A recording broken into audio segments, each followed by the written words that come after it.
sure wish I brought my glasses. Okay, the Commissioners Court meeting in a workshop session, July the 9th, 1:30, Commissioners Courtroom, 200 South Texas Avenue, Suite 106. No, you, Katia. First item is call to order. The second is the FY 2024-2025 budget discussion regarding insurance premiums and contributions. Yes. Good afternoon. So we are going to start off with some basic information about our population in regards to medical, and then we'll invite Brenda from USI over to give more detail on the benefits review and claims. So the first sheet you have in front of you is medical coverage data. That's what it's titled. It's got a couple of charts and then a pie graph. So we're going to go over that real quick just so you can have the information. So this is going to be combined. This is employees and retirees combined. So it's the number of employees and retirees who are offered medical, the number of employees and retirees who have elected medical, so they've chosen that coverage, and then the number of employees and retirees who have waived coverage. Okay? The chart underneath that is broken up into tiers. So we've got 4 tiers: employee only, employee child, employee spouse, employee family. It's got the count for each of those as well. Okay, and then we really want to highlight the next part. The next part is the wellness rewards participation. That's the number of employees and retirees we have who participate and get that wellness form filled out, turned into HR for the monthly discount. And that's just a reminder for everyone to be sure you do that by September 30th, okay? So that's a $75 a month discount on the rates. Do y'all have any questions about that? And then if you look at the pie graph underneath, that's about 88% of our population who participates in that. Yeah. Any questions? And thank you for speaking into the mic. Yes, I'm trying. Okay, and then the next thing we have, Jennifer will go over, it's just more detailed information about our county contributions, what the rates have been since, I think she went back to 2008, so there's a lot of good data in there. Okay. As Rihanna mentioned, the first sheet in your packet that looks like this, is the historical county contribution in graph form, so you can see where we are at. The next page is a combined employee premium history for all 4 tiers for all years. This one actually goes back to 2010 because going back to 28 was way off the page. So there's that one. The next page is the wellness rewards program history. So you can see exactly how much we've offered when we started the wellness program and how much that discount was each year. The next 4 pages are just individual charts showing you in graph form what our employee premiums have been by tier. So employee only, employee and spouse, employee and child, and employee and family premiums. So you can kind of see the trend and where we've tried to maintain our premiums overall for each tier. We wanted to provide that basic information to y'all so that y'all had that prior to Brenda getting into her presentation. So with that said, I'm going to turn it over to Brenda with USI, who is our consultant, to review our plan. Before you move on, our percentage participation in wellness numbers Yes. relative to our rewards amount,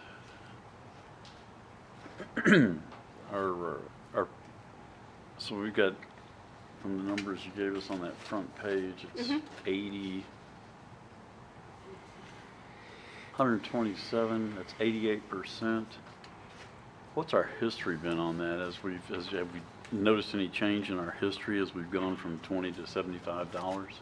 We would have to go back and run some reports. It's a combination of multiple reports that we have to look at to get that data, so we can go back and pull historical participation if you would like. I'd like to see that, because I think what I'm looking for is relative to what we have done to give people incentives to participate in wellness, what that meant relative to our participation, because the whole idea behind wellness, I know we don't require a whole lot of things in our wellness requirements other than you get a physical. Beyond that, there's not really much there. Correct. But I'd like to explore, I think it makes sense for us to explore the relationship there and see if there's not more of a benefit for us to add additional things in our wellness requirements. Okay. That makes sense, that you know from looking with people in your field, what makes a difference. And I know when we had talked to the USI folks before, they've got some pretty heavy-duty requirements on there. Smoking, non-smoking. There were some conditions, and I think that merits us taking a look at, because we've seen some good claim history. I'm hoping we'll see some more good claim history. We're well funded where we are, but I think there's some relationships we need to explore there that might help us find some efficiencies. Sure. We can look at that and provide you that data. Thanks. No problem.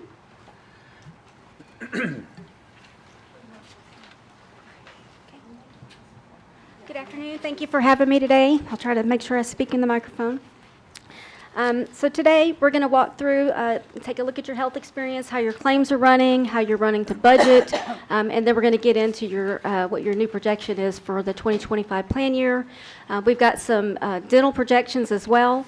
We can talk about contributions as we go through the budget, and then we have some life insurance benchmark information that Jennifer's team asked me to share today. Oh, so hard to see.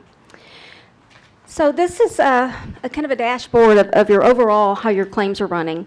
You've got 2023 up there, and then you got May, year-to-date through May is what that third column there is in the middle, and that's kind of what we're going to focus on.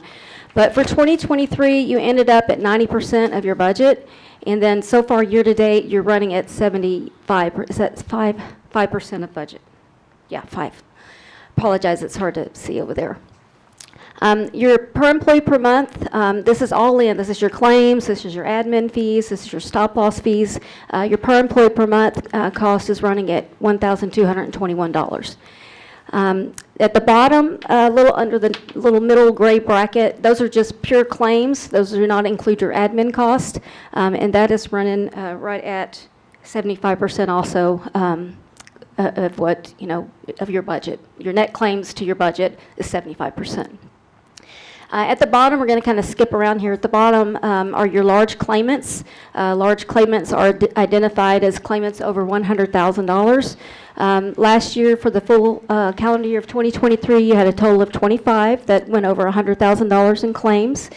So far, year-to-date, you're running at 9. 4 of those 9 people have met the stop-loss deductible of $200,000. So you have been getting reimbursement for those claimants that go over that $200,000 mark. Now, down at the bottom, it's just showing what your budget is looking like month over month. So January, February, March, April, you can see that the blue line is your budget, and the gray line is actually how you ran. So all the years you can see other than January, you ran over your budget, but that's usually typical because you don't have a lot of contributions put into the plan at the beginning of the year. And then the rest of the months through May, you've run in a surplus. The middle box there, it shows what you look like on a per employee per year basis, and that's year over year for 2022, 2023, and 2024.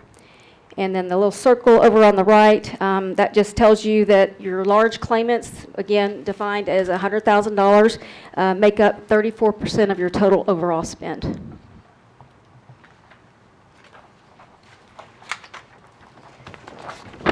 Lots of numbers. These next few slides, I'm not going to go into great detail because basically what we just went through on that dashboard kind of sums up all the details behind it. But if you want to focus, does this have a light in it, Jennifer, that I can point? Or no? Does it? A little red? Okay. So over here you've got your employees per month. This is, right now you have 1,046 enrolled in the plan. The next column are your members. You've got all your belly buttons. That's all your dependents, your spouses, children, all. So you have a total of 1,801 people total in the plan. This lists out your admin fees. I went too far, sorry. button, there we go. This lists out your admin fees, that's your service, the fees that you pay to Blue Cross Blue Shield to administer your plan and to rent their network of providers. And then also we roll up the stop loss fees, that's your insurance protection to get the total fixed cost here. Next few columns here, your total paid claims, and then the total plan costs are going to be your fixed costs plus your claims. So far year to date, you're running at 6.3 in the paid out in the plan versus your budget of 8.4 million. So you're running in a surplus year to date of that 2.1 over there at the very bottom. So we're looking real good.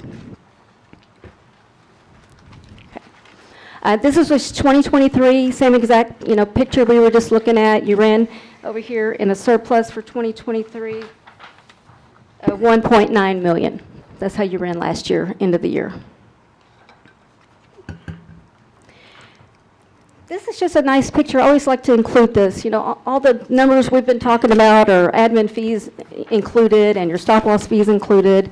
Your pharmacy rebates are included. But this picture right here is just your pure claims. This is how your actual claims are running. And if you look down at the bottom, the big, beautiful picture here is you're actually running at a minus 5.96 on your trend. And industry trend right now is 6% for the medical and 12% for the pharmacy, so you're running well below trend. And that 5.96%, what that is how you're looking today versus where you were 12 months ago from now.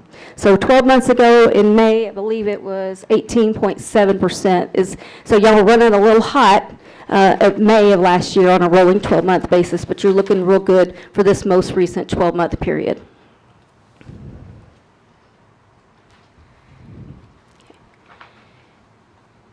Any questions so far? Am I going too fast? Are we good? Okay. All right, so this next slide is just a picture of your apologize for technical difficulties here. Okay, this is a picture of your per employee per year basis.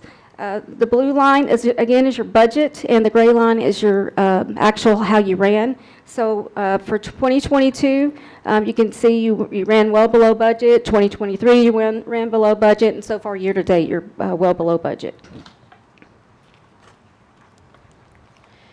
Enrollment, you guys actually kind of already touched on this. I'll just point out a few things. There's your enrollment. You've got a lot of people, the majority are covered for single coverage on the plan.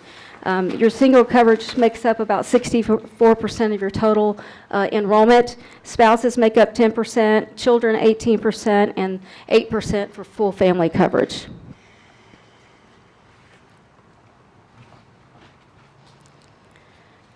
Again, another picture of your per employee per year. I like to call this the little alligator chart, if I can keep it there. The top line is industry trend. Kind of looks like a little alligator mouth. And the bottom blue line is how Brazos County is running on a per employee per year basis. So you're running below trend. The top bar is going up and you're going down. So this is a great trend picture to look at. Sure. Sure makes a good, hard to tell what's behind that, but it sure indicates staying self-insured is a good way to go. Most definitely for your size, yes, sir. Relative to being fully paid. Yes, sir.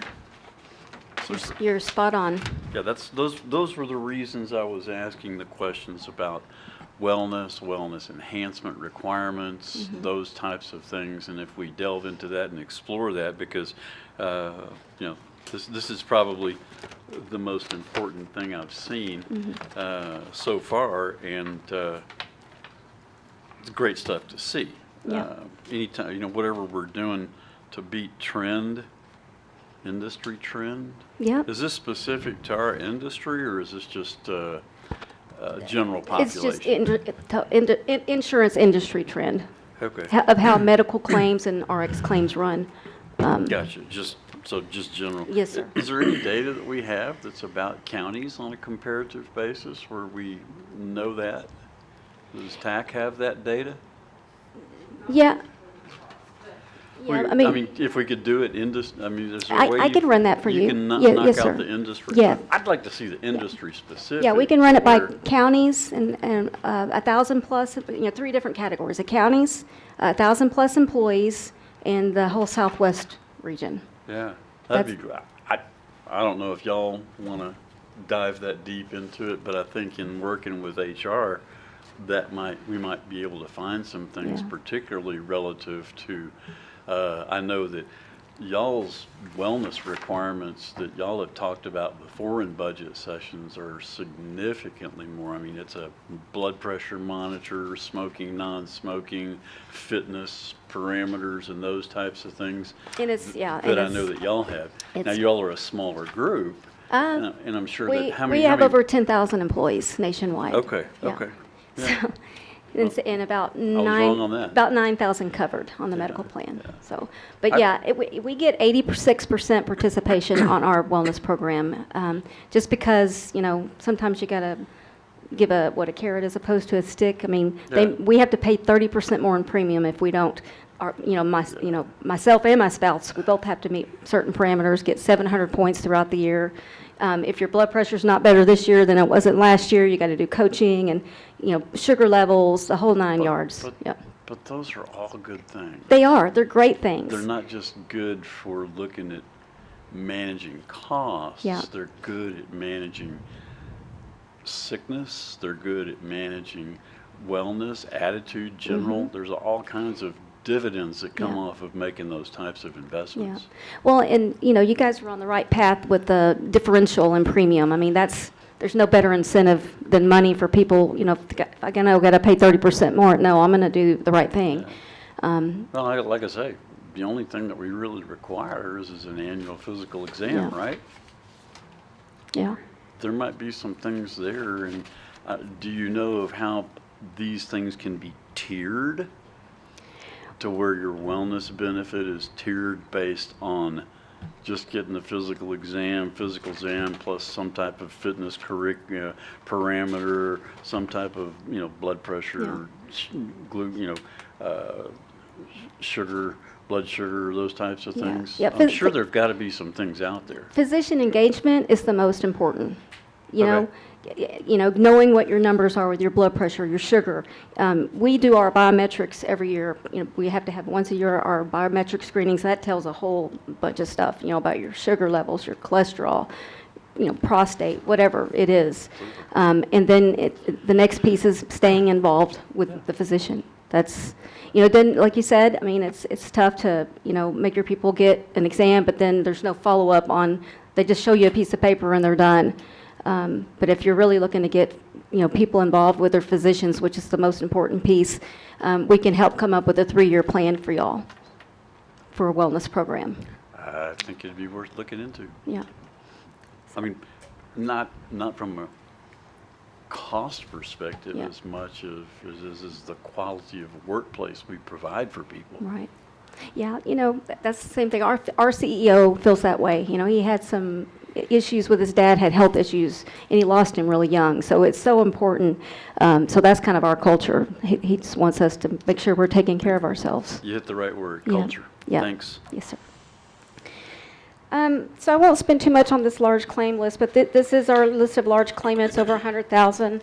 4 of them went over the specific deductible. They mainly consist of cancer, heart, cystic fibrosis, and circulatory. Are these 6634 numbers pretty relative to what your experience is with other plans? Are you referring to the 6.6 million? Yeah, well, the In large 66%, the large claims to other claims. Yeah, well- The 6634, that ratio, is that kind of standard, or? There's not really a standard. What this 66% is are all your claims that are not, we don't consider large claimants. So Right. everybody else falls in that bucket. Right. I see it all different ways. It just depends on, it only takes 1 or 2 large claimants to put you over and all of these numbers. I don't know, I just did one the other day and most of their claimants were over $100,000. I mean, there's so many different variances with Okay. different So you get back to wellness. demographics. So you get back to wellness Yeah. again. Yes, sir. And I guess a lot of the stuff on that's, of the claims that exceed 100,000, they're probably drugs, right? Yes, a couple of them are. Okay. So of those 4 that were above, The first one is mainly drug claims. And then about the 4th or 5th one is also mainly drug claims. okay. I'm been told I'm leading the horse here. Sorry. No, I was just saying there's a few pages back where Yeah. what you're asking about.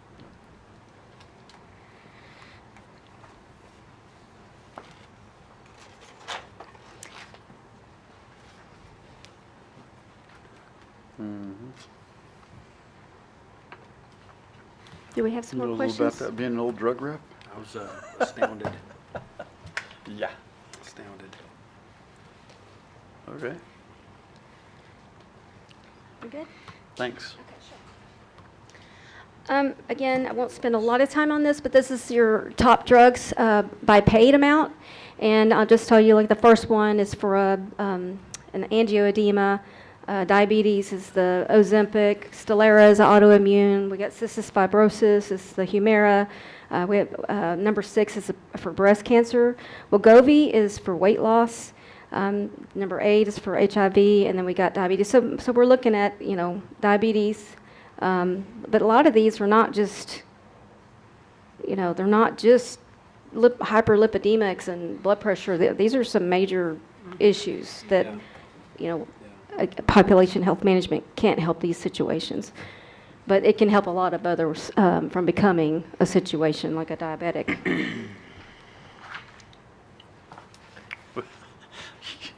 It's the old American medical model. Well, hey, there's a pill for that, or what are we doing? Lifestyle. Yeah, And are we combining lifestyle with the pill?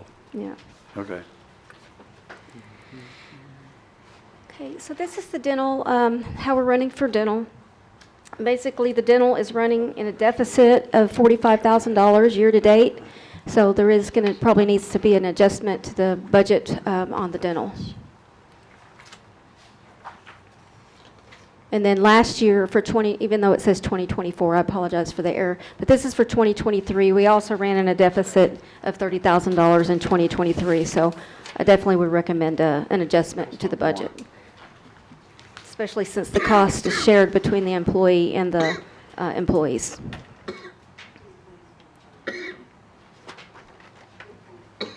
I apologize, the employees fully fund it. So, but they're not funding it, y'all are, because you were in a deficit. So, yeah. All right, so there's a lot of numbers on this page, and I promise I won't torture you by going through every single one of them. This is our underwriting tool, so. Oh, please, please.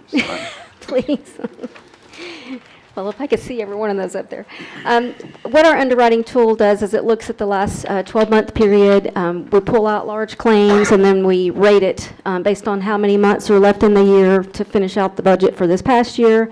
Then we have to come up with an adjusted applied trend. Then we have to make some assumptions on what your stop-loss renewal is going to look like and your ASO renewal is going to look like. Anyway, after all of this lovely calculating, we come to a budget result of a minus 1.9. Obviously, we don't recommend that you lower the budget, but that's our starting point right now. Is he okay? Okay. So that's good news. I've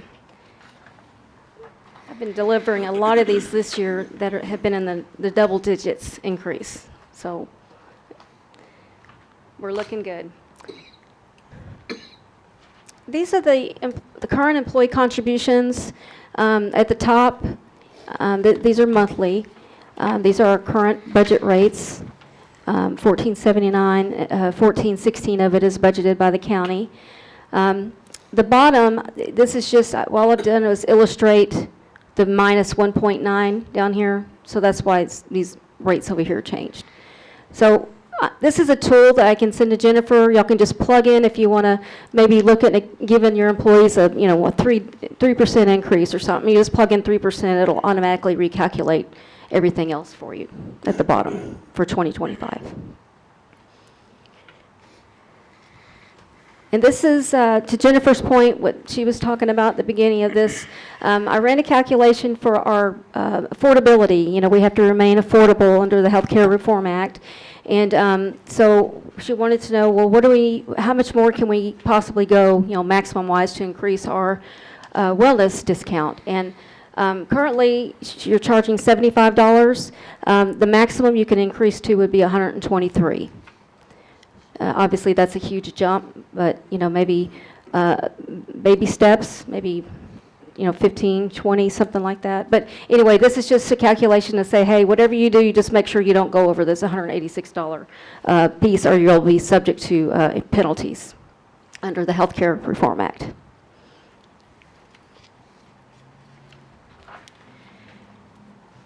Yeah, I think there's some room to explore in that relative to tiered wellness and requirements that might be beneficial. Yeah, y'all have a lot of great programs, too, under the TAC, Texas Association of Counties. Yes, the Healthy Counties Yeah. stuff, it really is. Yes, and y'all get pretty good participation. Did you want- Yeah, so that's one thing I did want to comment on. We do participate significantly with all of tax wellness programs. In addition to that, we've been talking to them, gosh, for at least the last 2 years, I think, on increasing what we can do wellness-wise. The little hiccup we had, though, is they changed providers of their wellness portal. So we were trying to get past this year and then really take a serious look at changing what our wellness rewards program consists of, like maybe adding in the smoking, non-smoking, things like that. Yeah, So super. we're on it. Thanks. Well, I think they'll have great data for us to help Yeah. us out with. And they will, and they can benchmark all their wellness, of all the counties that they have. Plus, it would be, financial-wise, it'd be smarter to go through TAC because, you know, a lot of their programs are free or a lot cheaper. If you know, I can put together a program for you with outside vendors, but it's going to, a bona fide wellness program, it's expensive, and it will cost you a lot of money up front because your prescriptions are going to pick way up. You know, it might take 4, 5, 6 years before you can kind of start seeing, you know, a difference in claim cost. Well- But yeah, we'll explore it with TAC too, and make sure what other parameters we can put in to strengthen what you currently have without putting on the extra really expensive cost. Yeah, well, once again, the net is, we're talking about budget, so that's what we have to look at. That's our ballpark. But I think culture and quality of life and work-life experience is huge, Yeah, most definitely. particularly if we build that into employee retention. You know, make sure people are aware of it. Thank you. Yes, sir. So this is the dental projection. This is the increase that I was referring to.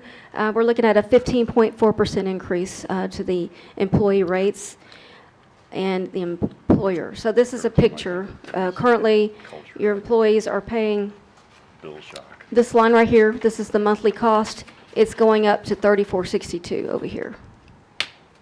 Total premium. And for per pay period, they're currently paying like 15, and it's gonna, you know, going up, so the difference is gonna be like $18 on a rounded basis per month extra. Same thing, same thing.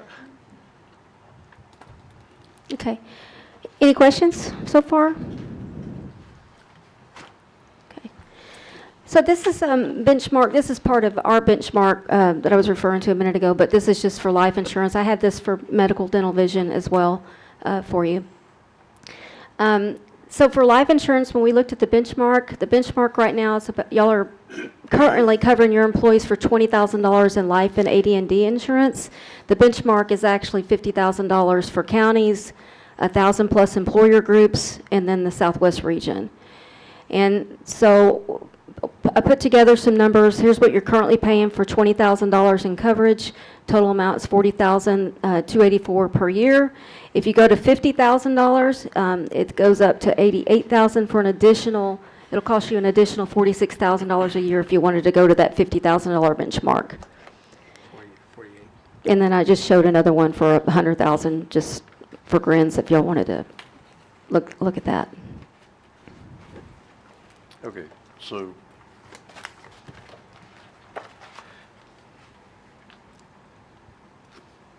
we offer basic life at 20,000. 20. Okay, and then do counties offer based on income or based on number of years of income? Okay. A lot of companies, corporations, like your basic life benefit is your annual salary. Yeah, like Or here. it would be 1.5 times Yeah. or 2 times as far as that goes. And I think the reason I bring that up is I think it's pertinent because, somebody that's trying to replace $100,000 of income if they lose their life for their family versus somebody that's trying to replace An income, $50,000. There's some benchmark information here. One times pay, 17% of counties offer a one times pay. 1% offers a 1.5 times pay. 6% offer a 2 times pay. And then the flat amounts, they offer 75% or have a flat amount, like the 50.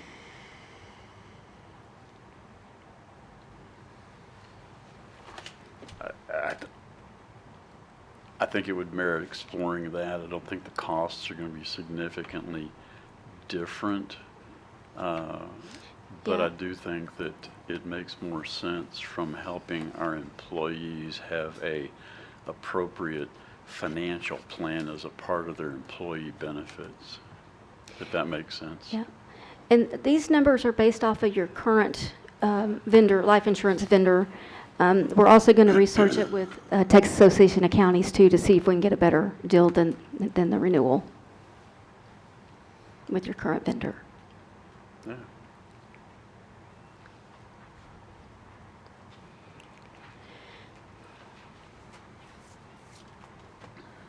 That concludes my summary. Does anybody have any questions for me or any holes that I can fill in? Well, yeah, I'm reading stuff that locally in our market, CHI and Scott and White are good till October 1st, end of our year, but it's still questionable as far as the negotiations go with Blue Cross Blue Shield. What do we know about that, and what's our strategy relative to, we're outside of that negotiation, but it could have a really significant impact on us. I'd like to comment on that. So the reason why they had to do a renegotiation was because it was a really, really old contract.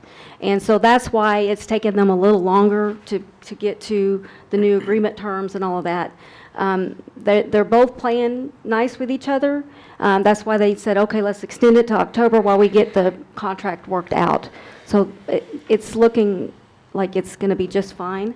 And that's the feedback I'm getting from the powers that be that are meeting with Scott and White at Blue Cross. Yeah.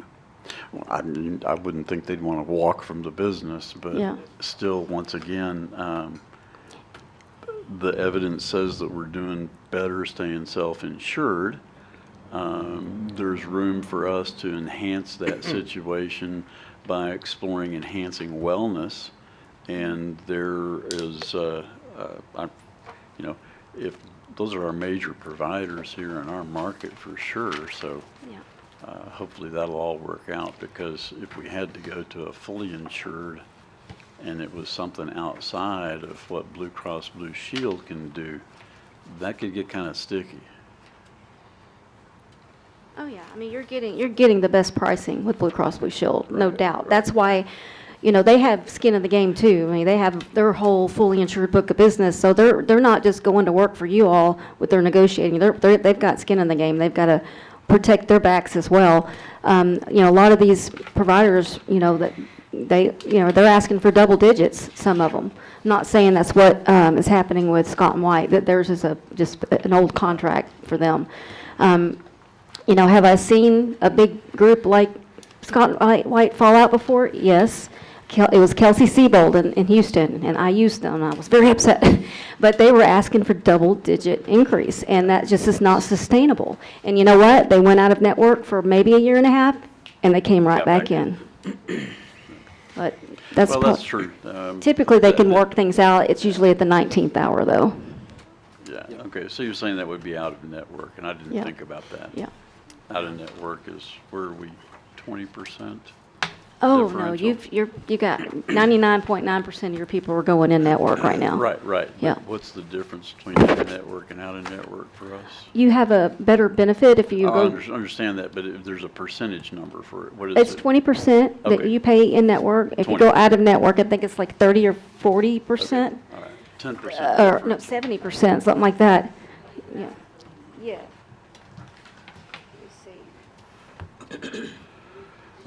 Well, I'm sure there's lots of people, if something happened with one of those two major providers and one of them ended up out at network, that would have an impact on a lot of our employees. Because people want to keep their physicians. It's like 70% that you would have to pay out of network. 70% is what you'd have to pay out of network, somewhere in that range. Plus, when you go out of network, Blue Cross has no control over what those providers are going Oh, to yeah. charge you, Yeah. so you can get balance billed some significant amount of money. Oh, well, hopefully the negotiations work well. Yeah, yeah. So, anything else, Jennifer, you want to talk about today? I guess you'll just need to settle on a budget, right? And a wellness discount. Correct. So kind of recommendations and then what to do with life insurance.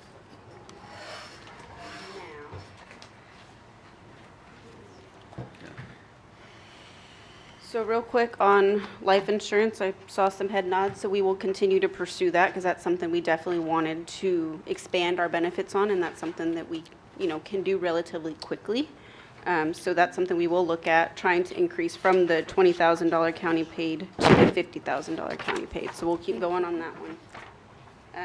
What Rihanna is passing out to you is based off of USI's evaluation of our plan and where we're at. This is the recommendation for premiums, which would be, for everyone in the audience, no increase to the county contribution, no increase to employee premiums, medical or non-wellness, keeping the discount the same at $75 a month, and then increasing the dental premiums slightly.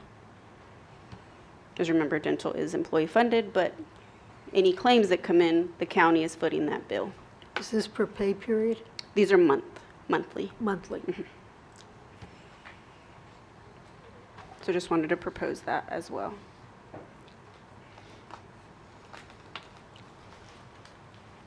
So, Well, I'm delighted that we're not going to see any increase to our employees for anything except dental. Correct, and it is I think that a decent increase. is really good, I'm losing everything. and I think our employees will appreciate that. I hope so. Any other questions on medical or dental before we move on to TCRF? I would just say that I think in terms of the wellness, the fact that we do have 88% of the employees who are participating, and we have 12%, I think it's sort of like leading the horse to water. I think in this day and time, a lot of folks know about things they may need to do to, up the wellness, in terms of what they need to do for wellness. I understand about trying to create incentives for them to do it, but I do sometimes think it's a personal choice that people make, and so I think at 88%, I think that's a pretty good number. Like I said, we always want to, if we could get to a 95 to 100%, that would be Absolutely. great. But I, thinking of myself, even wellness is important. We know that, and so obviously, I would say you'll be encouraged to encourage that other 12% to do what they need to do. But I will say I feel pretty good about the 88% and know that you all will do, and they know what to do for the other 12% to do Correct, whatever we're they trying. need to do. Yep. And then some things are just out of our hands in terms of, how whether or not we're able to participate in the wellness program. Correct. After, we wanted to make sure we got through this workshop first and got where premiums are at, where the discount was going to be at. But every year, HR staff goes out and meets with staff once we know what the premiums are going to be and what the discount will be, we'll go out and meet with them. In addition to that, we are going to be introducing or reintroducing, I guess, our Keys to Your Health program. So if you'll remember a few years back, each wellness event or activity that employees participate in, they earned a prize. And if they've earned so many keys within that program, then they're entered to win a grand prize to further incentivize them Yeah, right. to do wellness activities. In addition to that, the Wellness Rewards program is a piece of that as well. So by participating in Wellness Rewards, they'll also participate in Keys to Your Health, which again, it's a little more of a carrot than a stick.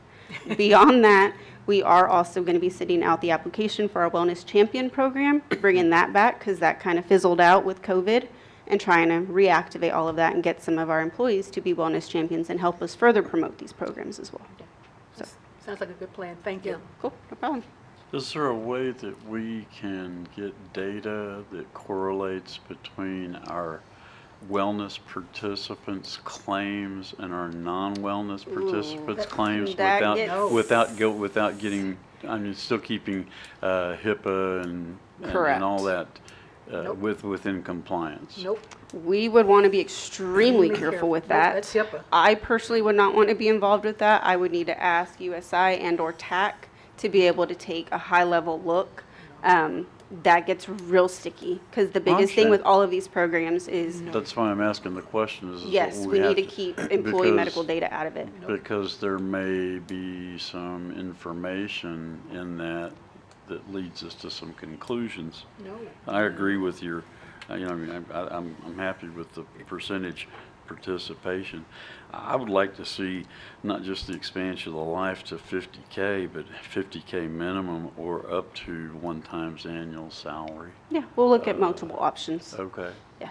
And look at what those, because I don't think those things would be extremely expensive. When you take a look at our our demographics are going to tell you it's an actuarial table and it's where we fit. Correct, Okay. correct. So, Our starting point is 48,000 in addition. The starting point on the cost is the 48,000 extra that you would pay for a $50,000, just to give you an idea. And we can get specific quotes for the one times as well. Thanks. Yeah, it looks clear to me that the program we've got with self-insured is working. And even though we've got 12% that don't participate in the wellness, they're not impacting our numbers because if they were, we might be above that, the trend, not below it, and we're well below it. So I think what we're doing is great. I don't know that we need to spend a lot of time and effort trying to work on things that may get us very minimal gain because we're in a good position right now. okay, sounds good. You know me, Judge, data does not lie. If y'all are ready, oh, you haven't handed, okay. Brianna's handing out our But I'm TCRS not plan into assessment. analysis, I'm not into analysis paralysis If either. you want to analyze, you can analyze all you need, but I don't want the staff to spend a lot of time on something that's really working. Okay. So with that, we'll move on to TCRS. This is our plan assessment for the upcoming year. Leaving all of our plan design the same, 7% contribution, 2.25 employer match at retirement, all the eligibility the same. Based off of their analysis, our required rate is actually 15.12%. Our current elected rate is at 17%. And after discussion with budget as well, our recommendation is to leave it at 17%. Yeah, I know a couple of budgets ago, we had our projections about what our funded ratio was, and I think we've stayed pretty much close to 85%. That's correct. But there was one of the years, I remember we put money over towards retirement in addition, but ultimately it didn't really increase our funded ratio. It increased it slightly, That but it much. wasn't significant. That's correct. Right. And I guess the other question I have is and maybe this comes later in the budget, because do we have data on what our health fund balance is and has been? And the reason I asked for that is I know in a number of years, we've still got an OPEB hanging out there that we need to have some type of, we need to address that and become aware of it. But I think some of the times we have, if I remember correctly, we've taken money from health that we've had that was not necessary there to maintain an appropriate fund balance, and move that over to the OPEB. Katie, can you help me on that one?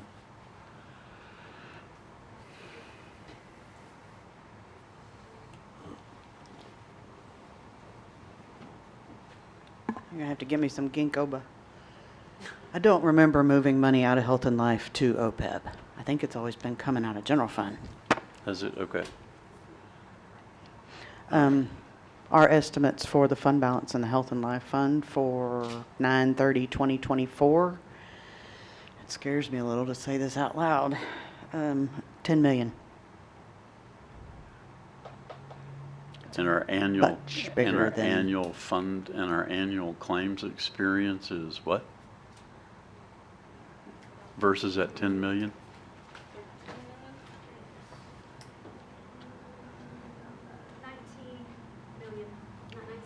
Okay, that's our claims experience. Your claims are 17.2. Okay, what's our net? 17.2 for 2023. Okay, so we're paying net 17 For a year. million. Yeah. 17.2 million. We're paying 17 million more than we're taking in premiums? No, When I said net, that's what I mean by net. no, I'm sorry. I thought you asked me what your net cost was for 2023. Your net cost was 17.2, but she's mentioning you'll have $10 million. Yeah. Yeah, well, I mean, so our annual net, Yeah, your we've done a net surplus for, what, 3 Yeah. years in a row here? Yes, your budget was 19.1 and your actual cost was 17.2 in Okay. 2023. Okay. And that would be a $1.9 million surplus for 2023. Okay, so, and the total you're saying that we've added up to is 10 million? Okay, and we're still generating surpluses every year? Yeah. Or we and have you're- for the last 3 years? Yes, sir. And you're currently in a $2.1 million surplus year-to-date, just for how your plan is running year-to-date. Okay, and that's general fund money? And we're, okay. I guess that's kind of a fund balance I think about and look at and say like, oh, why are we sitting on that?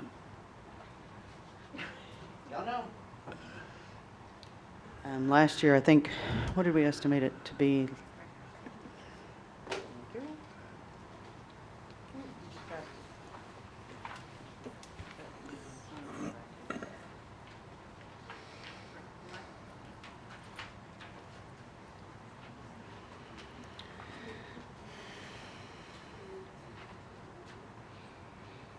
That doesn't look right. Yes, last year, the estimate fund balance at 9/30/23 was 9.9? I don't remember that out of our spreadsheet, but doesn't mean a whole lot. Again, with the Kinkoba, I need something to remember everything. But yes, that is a large fund balance for our Health and Life Fund. Okay, yeah, and we're generating for the last, what, 5 years, at least $1 million a year surplus for medical. Yeah, I'm into life, dental, and all that stuff. Okay, and vision, Net position on Health and Life audited was 8.7 million. 8.7. So projections wise at the end of this year, we'll be at that almost 11. 2.2, we'll be at almost 11, right? Well, I'm only, if projections go the way they are, yeah.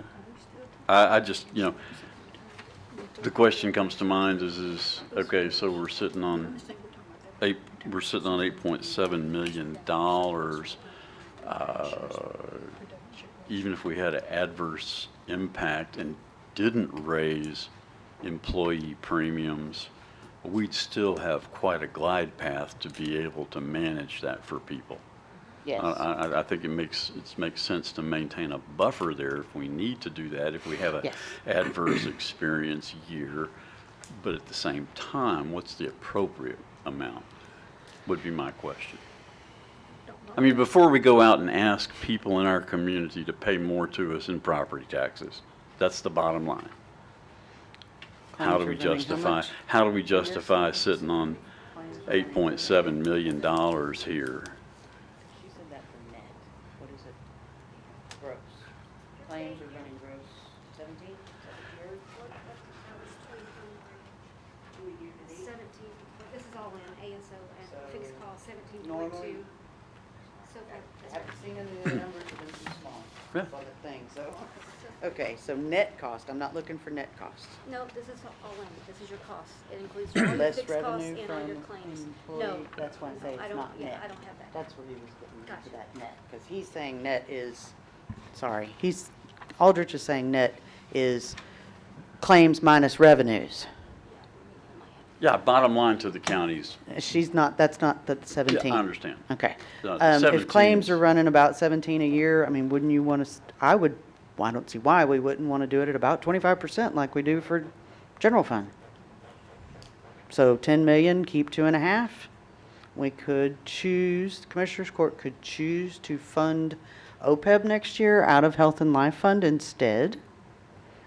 We do have a current, I think the budget officer has included $1 million in the potential proposed budget.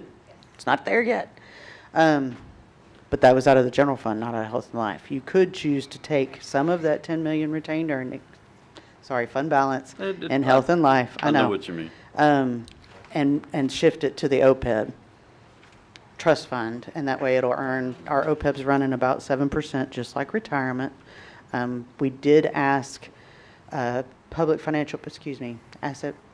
management, used to be PFM, they split off, to review our OPEB plan, and we will be doing an update to the committee soon. But again, it's running about 7%. And then we asked them to come up with when it will end. An actuarial amortization of that liability. The problem is our blended rate. The problem is what? Our blended rate, we don't set our premiums based on actual costs. Our retirees are paying the same premium as our active employees. And so we are subsidizing. Yeah. Yeah, subsidizing. Okay, so when our curve went flat for employee costs, theirs did too. Yes. Got it. Sorry, I had to picture it in my head. Got it. Yes.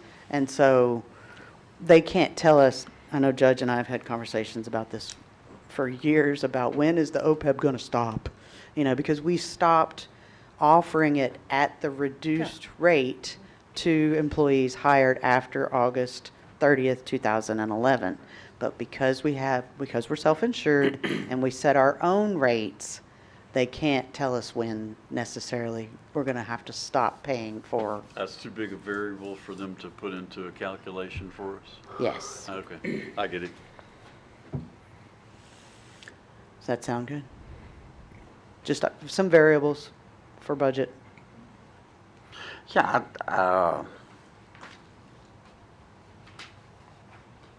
I think a fund balance policy relative to health and life makes sense too, particularly when you're talking about, We've never had this much of a surplus before. But that doesn't, see the problem with the health and life? yeah, 3 preemies and I understand. What did you say? I'm sorry. 3 premature babies. Okay. It's gone. Sorry. Well, at one time we had, I don't remember, I think it was maybe 3 or 4 of our claimants that You probably remember much more than I do about what those numbers were, but they were like huge for the. Yes.